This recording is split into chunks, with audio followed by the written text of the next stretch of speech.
About a month ago today, I sat on the edge of my hospital bed, and I asked myself the simple question, why? I had worked for years to be where I was, a young social activist who co-created 2 successful nonprofit organizations, a good student, an even better friend, and a girl who never lacked positivity nor energy. I asked myself why I had ignored what was going on in my head for so long simply to maintain this reputation. I had already accomplished so much in my life when strange things began happening to me. When even though I was incredibly academically motivated in the past, I couldn't seem to do homework. And I removed myself from friends, and I didn't answer my phone for a week, and I refused to go to school, and getting out of bed in the morning seemed impossible. Now, looking back, I realized that I had to redefine what success was. Because if everything I had done in my life leading up to that point deemed me successful, why was I sitting in the hospital? I realized that my ability to find this new normal, my ability to adapt to this newfound empathy, that's what makes me successful. Being diagnosed with clinical depression is what it took for me to realize what success was. Though I could go on, I'm not here to simply tell you all about my story. I'm here to tell you why I think this is happening, not only to me, but to a dangerous number of teenagers in this country, a statistic that is increasing every year, and why each one of you needs to advocate for programs in schools for teens that are suffering from depression and anxiety. Depression in our society is not obvious when walking down the street or the hallway, but simply open your laptops, your smartphones, your tablets, and do maybe one Google search and you will be blown away. After my one Google search, I found that after a study conducted in this spring, 1.6 million Tumblr blogs were examined, and of those, 200,000 contained pictures, videos, and text posts of teenagers hurting themselves due to depression. Is it because we now have the technology to express an ever-present feeling, or is it something greater? Is it just a coincidence that school systems and standardized tests, they're getting harder, and college acceptance rates are going down, and the pressures to be a stereotypical man or woman are everywhere? Is it possible that this society, is the thing responsible for the increase in a disease that is more than capable of killing? And we don't talk about it much, because it's often deemed a phase, or hormones, or being over-emotional. Oftentimes, conversations regarding mental illnesses such as depression result in words being thrown around that are nearly irrelevant. Depression is not the emotion sadness. Depression is a state of being below neutrality. Sadness is an emotion that comes and goes just as happiness does. My biggest pet peeve is when someone comes up to you and says something along the lines of, "I'm sorry, I was just depressed earlier. I'm so depressed right now."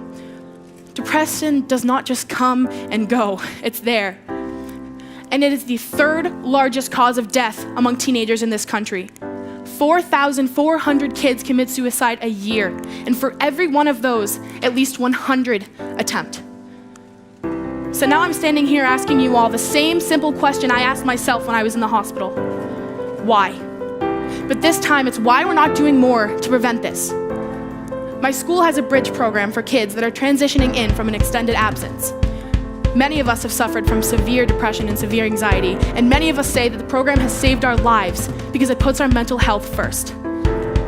How can we be expected to be successful in life and go to a good college and have a good career if the pressure is too overwhelming and we don't even finish high school?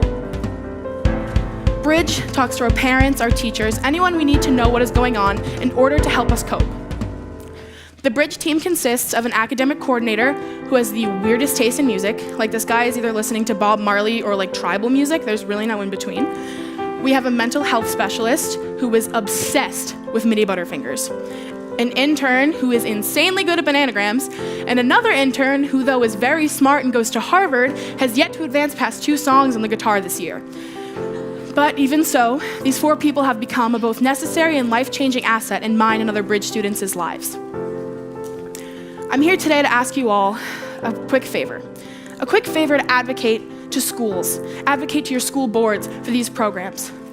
Because when I was in the mental hospital, I met a girl, we can call her Jane, and Jane had been there for weeks, and I had never met someone who understood what I was going through. And though I thought that she felt the exact same pain, had the exact same fear as me, she had been there for weeks, it was her 3rd hospitalization, and her school had no support for her.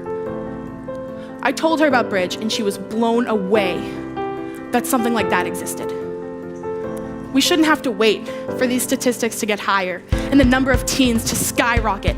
Because if we have the power to raise $100 million in a month for ALS, we have the power to advocate to schools for programs. I'm in the process of creating another nonprofit organization, of which provides schools with the funding necessary to create these programs for teens. So please be on the lookout for that. But in the meantime, if you don't have depression or you don't know anyone who does, advocate for the 10 to 15% of our society that is suffering from this disease. We are so blessed to live in a country where our voices are meant to be heard, and they actually mean something. So if just some of you who listen to me talk today advocate to your school boards and you beg, plead, demand that programs are set up, and maybe you start a petition and it's for school-funded support, whatever you do, just do something, the impact will be life-changing. Together, we can fight this disease that is controlling so many of us. And if you're out there and you're dealing with depression, turn the energy that you have towards hatred for this awful thing into energy for change. Because together, we can fight back, and we can't let it win. We can't let depression win anymore. It's time to fight back.